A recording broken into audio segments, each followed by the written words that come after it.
Europe 1 Matin. Aymeric Caron, l'interview. 18 médailles, dont 6 en or. Ça rappelle le bilan des Bleus lors des championnats d'athlétisme à Barcelone. Sauf que là, il s'agit de la moisson record de l'Euro de natation. C'était en 2006. Le challenge va être d'essayer de faire mieux cette année lors des nouveaux championnats d'Europe qui commencent aujourd'hui à Budapest. Christian Donzé, bonjour. Bonjour. Vous êtes le directeur technique national de la Fédération française de natation. Vous êtes avec nous en direct depuis Budapest. Alors la France n'est plus aujourd'hui une nation lambda de la natation. Hein. C'est une bonne, voire une très bonne nation. Ça met évidemment plus de pression pour des rendez-vous comme celui-ci. Bon, écoutez, non, je crois que les nageurs, on a de toute façon des nageurs de haut niveau qui se mettent pas la pression. Une équipe de France qui est sereine. Donc la pression, le stress de la compétition, il est normal et c'est pas plus que ça. Alors je le disais à l'instant, la France avait fait un super Euro en 2006, un peu meilleur que l'Euro 2008, qui était assez bon aussi, hein, ceci dit.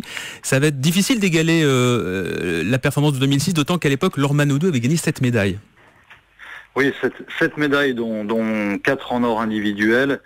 Donc écoutez, c'est vrai que la natation, c'est un sport de record. Maintenant, chaque édition a son lot de surprises et de très bonnes surprises.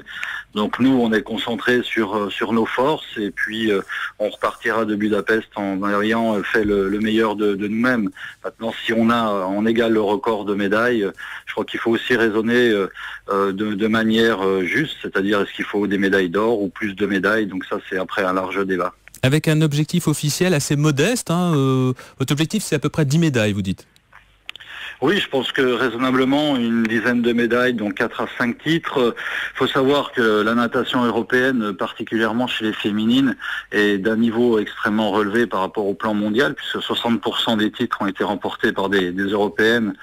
Donc on est dans un contexte relevé et chaque compétition internationale doit être un moment privilégié pour exprimer son talent et puis préparer les échéances, notamment des championnats du monde et des Jeux Olympiques. Ceci dit, cette modestie affichée rappelle celle de l'équipe de France d'athlétisme, hein, qui avait donné à peu près le même objectif de 10 médailles avant d'arriver à Barcelone, et on a vu le résultat. Oui, c'est toujours bien de voir le sport français briller. Maintenant, je crois qu'il ne faut pas se hasarder à comparer une discipline par rapport à une autre, ne serait-ce que parce que l'athlétisme a le droit à 3 engagés, 3 du début jusqu'à la fin. Nous, on a droit à 4, mais plus que 2 à partir des demi-finales. Donc, vous voyez que déjà le potentiel de médaille intrinsèque est différent. Mais en tous les cas, moi, je suis particulièrement heureux pour l'athlétisme. Et puis, c'était pas de la modestie. Je crois que c'est être réaliste, lucide, et puis un objectif. De toute façon, c'est toujours fait pour être atteint, voire dépassé. Alors Christian Donzé, quelles sont les épreuves où ne pas gagner serait une vraie déception pour vous? Écoutez, les déceptions, c'est toujours difficile de dire aujourd'hui je vais être déçu alors que la compétition n'a pas encore commencé. Donc j'aborderai de manière, je pense qu'on a des chances de gagner sur le 4 x 100 mètres nage libre, sur le 100 mètres nage libre, sur les épreuves de sprint. Mais ça peut être aussi d'autres potentiels, d'autres surprises. Et puis il y a tous les accessites pour des jeunes nageurs, de nouveaux venus dans l'équipe de France. Et c'est vrai qu'aujourd'hui on aura particulièrement les yeux fixés sur le 400 mètres nage libre et le 4 x 100 mètres nage libre, messieurs. Absolument. Il y a des valeurs sûres, hein. Alain Bernard, on ne comprendrait pas qu'il ne gagne pas, par exemple. On ne comprendrait pas. À partir du moment où il fait le maximum et il perd contre plus fort que lui, on peut le comprendre. Si il passe à côté de son sujet, je ne crois pas que, vu ce que j'ai aperçu à l'entraînement, il soit à côté du sujet, bien au contraire.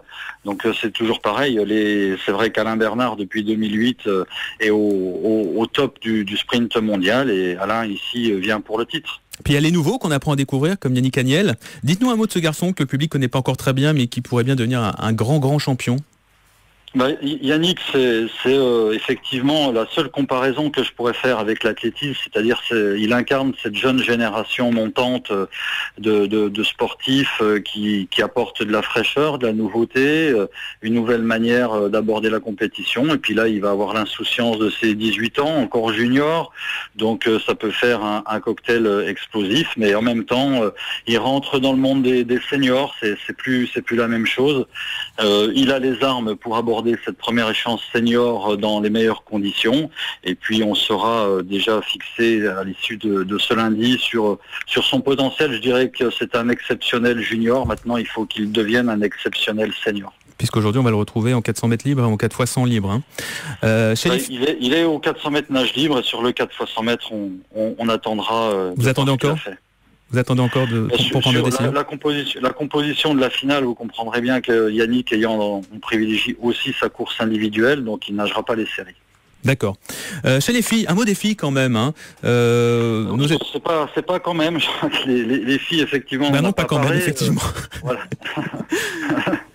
C'est le sport féminin. En plus, on vient de vivre une semaine de natation synchro, donc le sport féminin était au top européen.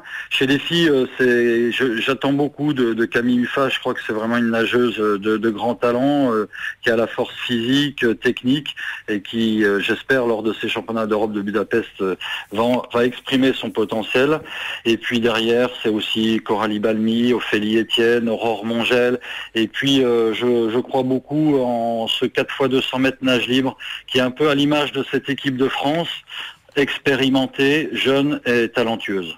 Un mot sur un détail qui n'en est pas un, la fin des combinaisons en compétition. Ça vous convient?